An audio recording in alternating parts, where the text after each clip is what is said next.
নমস্কার বন্ধুরা, তন্ত্রগুরু মায়াজাল ইউটিউব চ্যানেলের পক্ষ থেকে সকল দর্শক বন্ধুদের আন্তরিক শুভেচ্ছা ভালোবাসা জানাই। আর আমার যারা নতুন সাবস্ক্রাইবার তাদেরকে অসংখ্য ধন্যবাদ জানাই। আজকের ভিডিওতে একটা মারাত্মক বশীকরণ সম্বন্ধে বলবো। এরকম বশীকরণ হয়তো ইউটিউবে কেউ বলেছে কি জানি না। এটা কোনো না বেশিক্ষণ জপ করতে হয়, না কিছু ছোঁয়াতে হয়, শুধু তার নাম স্মরণ করে জল খেলে সেই ব্যক্তি কিন্তু বশীভূত হবে।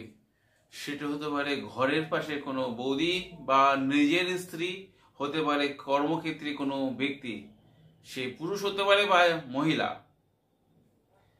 সেই মহিলার নাম স্মরণ করে আপনি যদি সকালবেলা তার নাম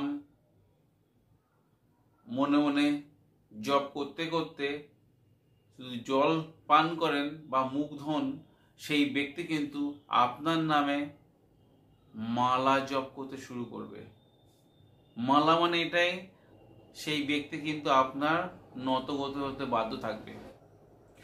কলেজ লাইফে অনেক আপনার বন্ধু ছিল, আজকাল সেই বন্ধু আপনাকে পাত্তা দিচ্ছে না, হতে পারে অন্যের প্রলোভনে পা দিয়েছে। আমি বলবো সেই বন্ধুকে কিন্তু আপনি হাতের মুঠোয় রাখুন। হতে পারে পাড়ার প্রতিবেশী কোনো পুরুষ ছিল যে আপনার সঙ্গে উঠতে বসতো, সে অন্যের কথা এখন শুনছে, আপনার কথা শুনছে না। আমি বলবো এই কাজ করুন। এটা পুরুষ হতে পারে বা মহিলা, সর্বজন বশীকরণ ক্রিয়া। কোনো কাউকে ছুঁতে হবে না, শুধু তার নাম স্মরণ করে যদি জল আপনি পান করেন বা মুখ ধন, সেই ব্যক্তি কিন্তু বশীভূত হবেই।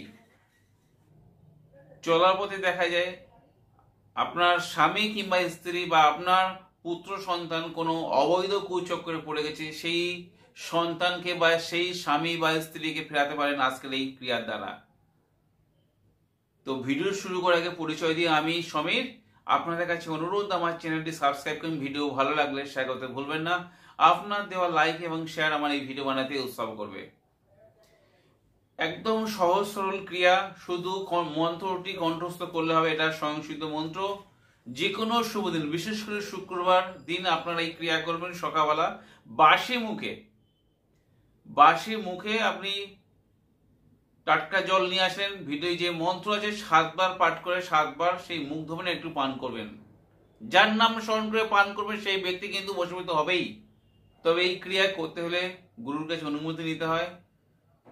অবৈধভাবে কোনো ব্যক্তির উপর ক্রিয়া করবে না, কারণ এই অদৃশ্য শক্তি দেখা যায় না, কিন্তু এর ক্ষতির প্রভাব আপনাদের জীবনে আসতে পারে।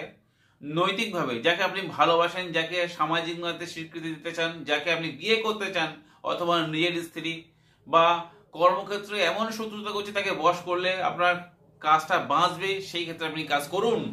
অনৈতিক উদ্দেশ্য নিয়ে কাজ কখনো করবেন না। যাই হোক, আপনারা বিশ্বাস ভরে গুরুর স্মরণ নিয়ে ধূপদীপ জেলে উত্তরমুখে বসে মন্ত্রটা যে কোনো শুভতিথি থেকে কণ্ঠস্থ করুন, আপনার কাজ হবে। শুধু 7বার পাঠ করে বাসি মুখে কলের কোন পরিষ্কার জলে 7বার মুখ ধুতে ধুতে একটু পান করবেন, আর সেই ব্যক্তির নাম স্মরণ করবেন। প্রতি আকৃষ্ট হবে এবং বসে থাকবে। মন্ত্রটি ভিডিও শেষে দিয়ে দিলাম, আপনারা দেখে নেবেন।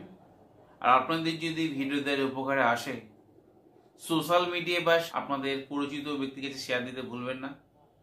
আজ বন্ধুরা এই পর্যন্ত, দেখা হবে আগামী পর্বে। ততক্ষণ সবাই ভালো থাকুন, সুস্থ থাকুন। জয় মা তারা, জয় মা কামাখ্যা, জয় গুরু বামদেব। নমস্কার বন্ধুরা।